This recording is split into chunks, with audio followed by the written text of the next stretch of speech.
Well, Turkey's top prosecutor says that journalist Jamal Khashoggi was strangled the moment he entered the Saudi consulate in Istanbul, his body cut into pieces. Well, in a statement released today, the prosecutor stressed that Khashoggi's killing was premeditated and that he was disappointed with the lack of answers from Saudi officials. Turkish prosecutors say the Saudis left Turkey after a two-day visit that did not add anything to their investigation into Khashoggi's death.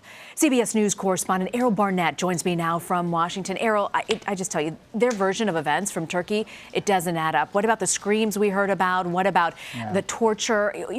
What's going on? And is the U.S. doing more to get information and to push the Saudis?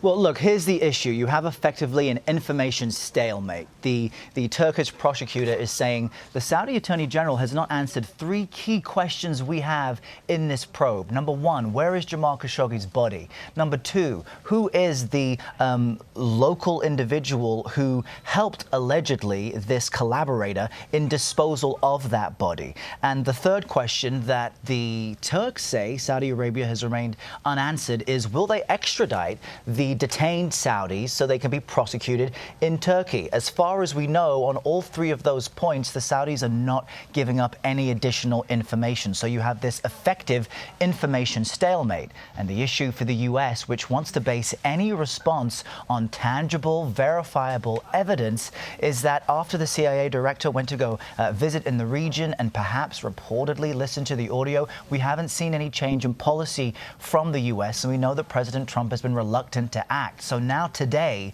you have 5 Republican senators effectively sending a warning shot to the White House.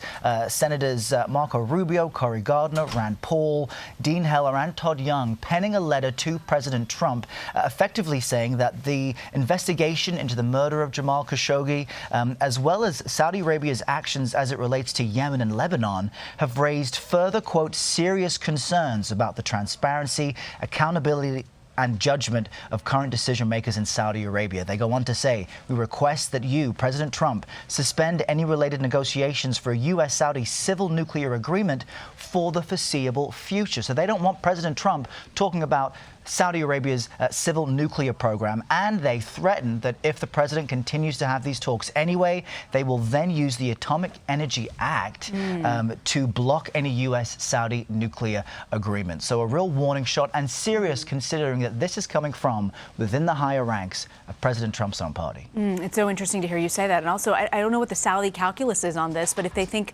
kind of let some time pass and time will create some sort of a distance and people will forget, I don't think that's going to happen, Errol. Well, look at the past few weeks. What tangible response have we seen from the U.S. other than threats from Republican senators saying we should limit arms deals, we should perhaps sanction individuals, and the White House has remained quiet. So far, that strategy has worked. Okay, Errol, I also want to ask you about North Korea. According to Reuters, they're saying South Korea says the North is preparing its nuclear test sites for international inspectors. What do we know about this? Well, Secretary Pompeo, in an interview today, said he will discuss that possibility when he is meeting with his North Korean counterpart, which could take place as early as next week. But he warns in that interview that as of things right now, a lot of work remains. Now, this news is coming out of South Korea's spy agency, the National Intelligence Service. It had a briefing with South Korea's parliament and said, look, North Korea is now willing to let inspectors into Pyongyang-ri, this nuclear test site. And we should note that the North Koreans did the same thing and made the same offer for journalists only back in May, including our own CBS News cameraman Randy Schmidt, who told me, yeah, we were at the site, we saw a tunnel blow up, but we're not inspectors.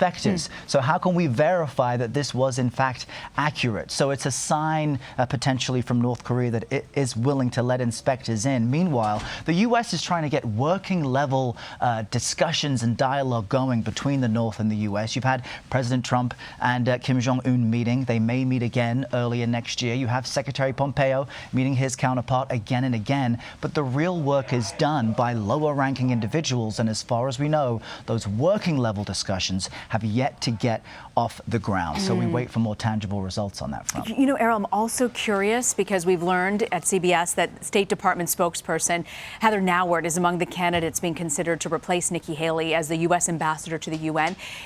I'm just curious, Errol, is she a serious contender, and are there other people also in the running? Right, yeah, it's a very busy time at the State Department these days. But Heather Nauert, I think, offers two things for this UN ambassador role. First, she understands the Trump administration's messaging when it comes to foreign policy. Heather Nauert keeps press conferences tight, and she sticks to the script when discussing China, Iran, North Korea. The administration likes that. Also, she's already a well-trusted figure among the president's staff. Let's remember, she was effectively plucked from Fox News, where she was a host, 18 months ago, so she could be the State Department's press secretary. And Bill Shine, who is the current White House communications director, is a former Fox News executive. So she's probably well liked there within the administration. But you do have a few elements working against her as well, and that is her lack of foreign policy experience outside of her current role. She is, we understand, up against two other women inside the Trump administration who have a bit more foreign policy cred, and that is the current U.S. ambassador to France, Jamie McCourt, and the U.S. ambassador to Canada, Kelly Knight-Craft. But it tells you that the administration wants to replace Nikki Haley with a woman. It wants someone who is already vetted and already has a security clearance, which saves time. But who that individual will be remains an open question right now. All right, Errol Barnett with a wrap-up of international headlines. Thank you very much for joining us, Errol. You got it. My pleasure.